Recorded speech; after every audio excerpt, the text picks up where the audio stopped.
Hello everyone, and welcome back to Seahawk Central Sports.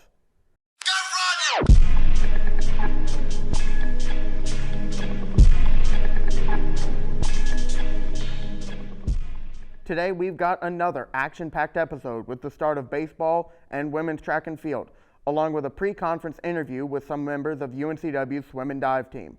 But before that, we have some news to report on. This past Monday, UNCW announced that Michael Oblinger will become the school's new athletic director on April 1st.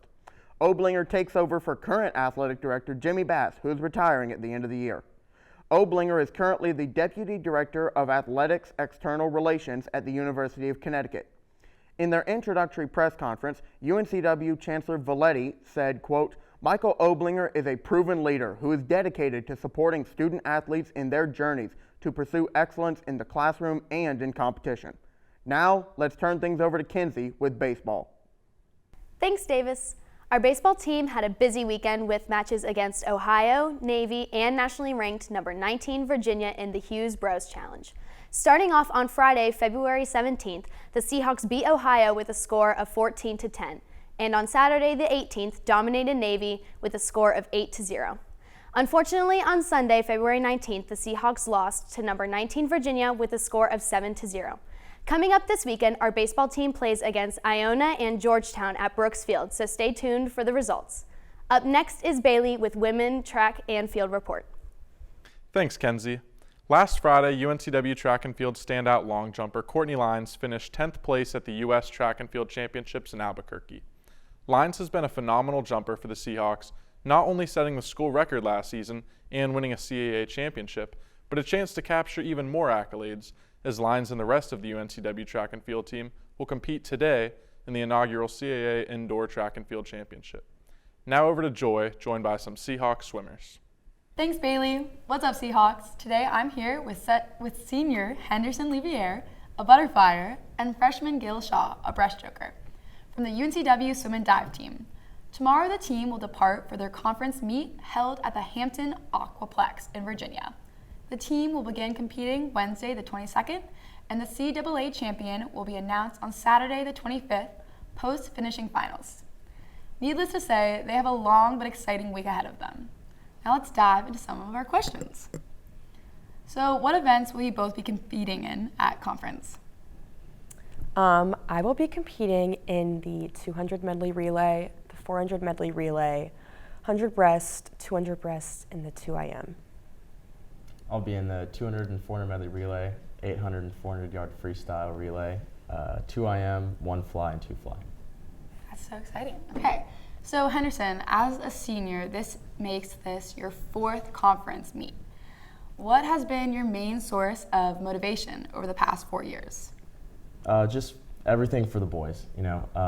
We're really a good group of cohesive guys that all work together really well and keep each other motivated, accountable, and when things get hard, you can always look, across the lane to someone having a good day and feed off that energy. Gil, as a freshman, how do you feel about being selected to compete on the conference team as it has limited spots? I feel really privileged and honored just because of the limited spots, and I feel excited and I'm thankful based on how our training has gone, and I'm really excited to race with my teammates and just to see how great we do and what the outcome will be. So Henderson, going back to you, again, you're a senior, 4th conference meet. You've seen your team have ups and downs. You've seen struggles and wins. For example, on your finger there, you have your conference champion ring from last year when the men's took home gold for the first time since 2014. So what do you think has changed to make this happen? Well, so during COVID, we had a coaching change, and that's when Bobby Cantoro came over and took the team over. And with that coaching change, we had a huge culture swing and for the better. So I attribute a lot of our success that we're having so fast as a program to Bobby and the culture that he's changing on the team. Gil, so how does it feel going into your first big tapered meet, collegiate-wise, compared to high school? It's a little nerve-wracking, to say the least. I trust the coaches though, so I try not to think about the differences between my training and taper. I'm really ready to race for them and to see how it all turns out. So what do you think the biggest challenge you'll face at conference?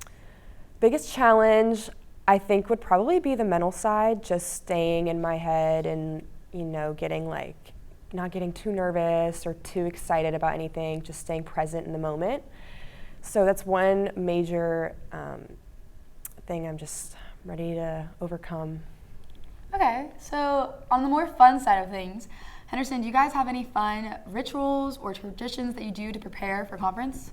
Yeah, so the first one that's kind of fun is a bunch of the boys will get goofy haircuts. If anyone is a big fan of the show Peaky Blinders, you'll see some swimmers around with shaved heads on the side and the weird comb back that they have on the top. But another serious one that we do is, I can't tell you about it, but if you see any of the swim team, we all are wearing these strings on our wrists. So okay, that's cool. one thing we do. I think I saw a swim and dive boy running around with an airbender haircut. Yeah.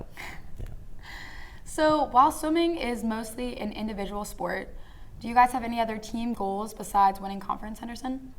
So obviously the next step after winning our championship at the conference level is sending people to the national stage at NCAAs. And last year we sent a girl, Brooke Nisley, and she's an absolute stud. But on the men's side, we really want to try to qualify some relays to get to NCAAs. Cool, that's exciting. So to wrap everything up, what do you think is the best piece of advice you have received from one of your coaches they're going to take into this meet with you? I think the best piece of advice that I've received is definitely just staying in the moment, just getting through each race one at a time. You start over each prelims final session. It's a blank slate every time. The score is 0-0, and that's my mindset going into this meet.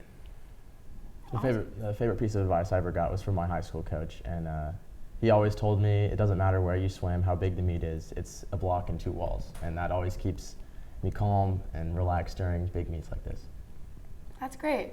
All right, so that wraps up our time with swimmers Henderson Louviere and Gil Shaw. Thank you guys so much for coming out, and Seahawks Central Sports wishes you the best of luck competing at conference this week. Now back to you, Davis.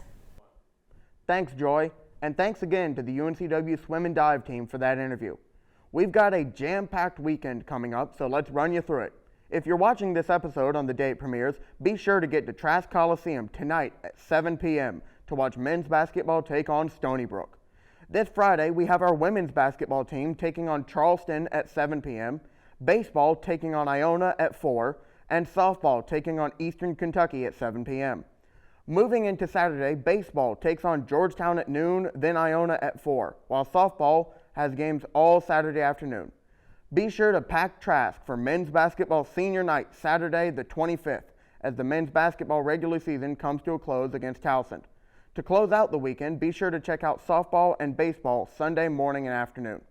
And as always, be sure to check out Seahawk Central Sports next week when we cover all this and more. That's all we've got for you this week, so thank you for watching and see you next time on Seahawk Central Sports.